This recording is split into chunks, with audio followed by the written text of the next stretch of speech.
Hello, I'm Jody Wolf, and you're watching Expoz. It is September 24, 2019 at 12:02 a.m. Birmingham.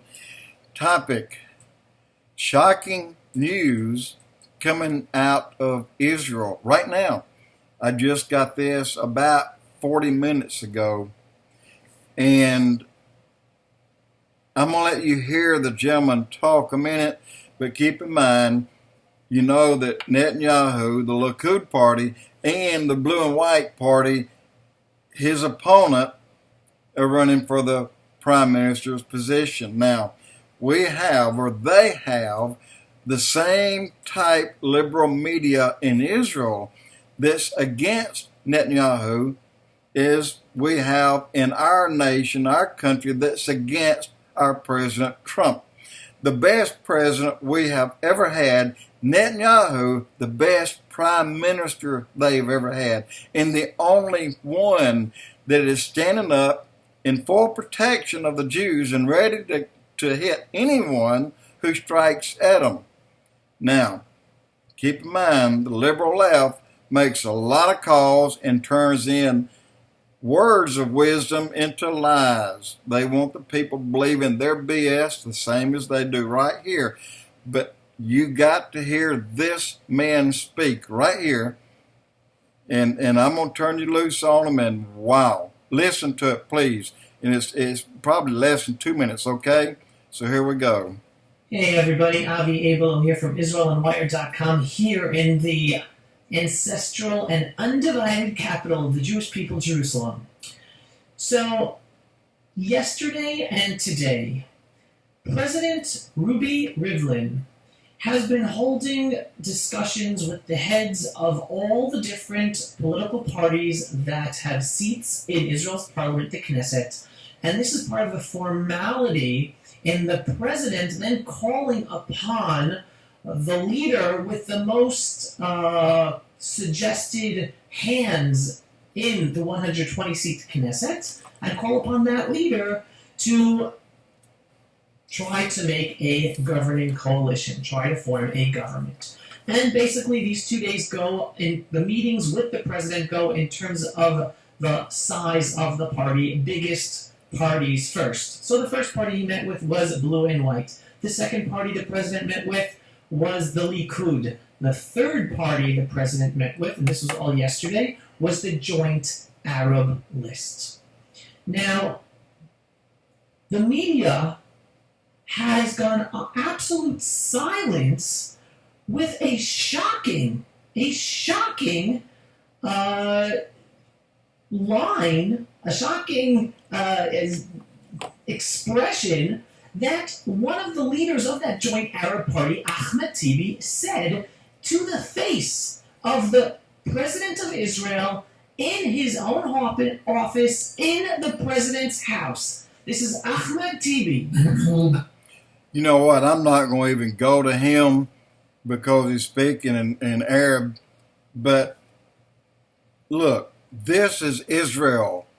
This is the nation of the Jews. It's God's chosen people.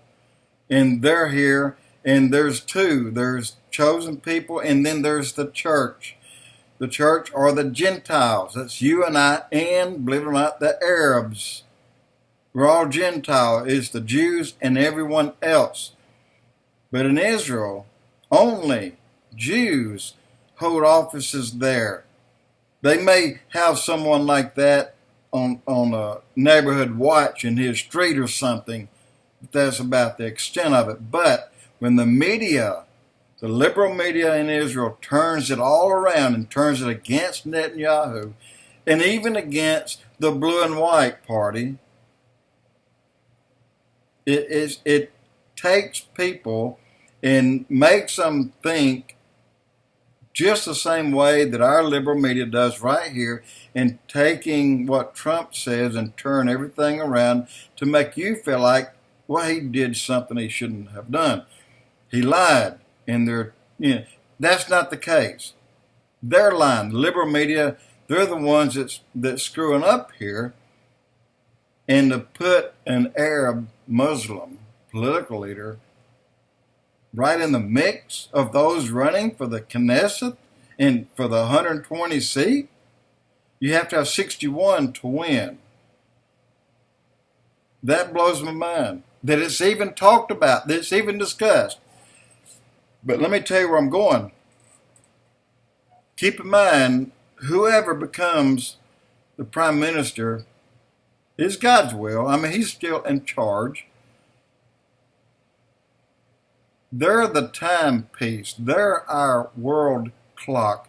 They're the ones who will dictate when we should look up, when we should get ready to, pay attention, because we're about to have a rapture of the church. And let me tell you why we will have a rapture. Because when the disciples all asked Jesus, just days before he was crucified, when will you come back? He gave them all the signs, the same signs you read in the Bible: wars and rumors of wars, famines, disasters, the seas turning to blood, a third of the sea dying, a third of all land dies, a third of all green grass, and he goes on and tells about that. But he said, look up, because I'm getting close, and time is drawing nigh for you. And then he goes on to say, and when the gospel is preached throughout the whole world, then look up, I'm coming down. That, my friend, tells us, if the gospel had been preached already throughout the whole world, then why the need for 144,000 male virgin Jews set aside by God to witness to all the land? They'll have supernatural abilities to understand anyone, anywhere, and everywhere they go. Communicate with everybody. Now, if you take deep in South America here, there are still tribes of people that's never heard the gospel.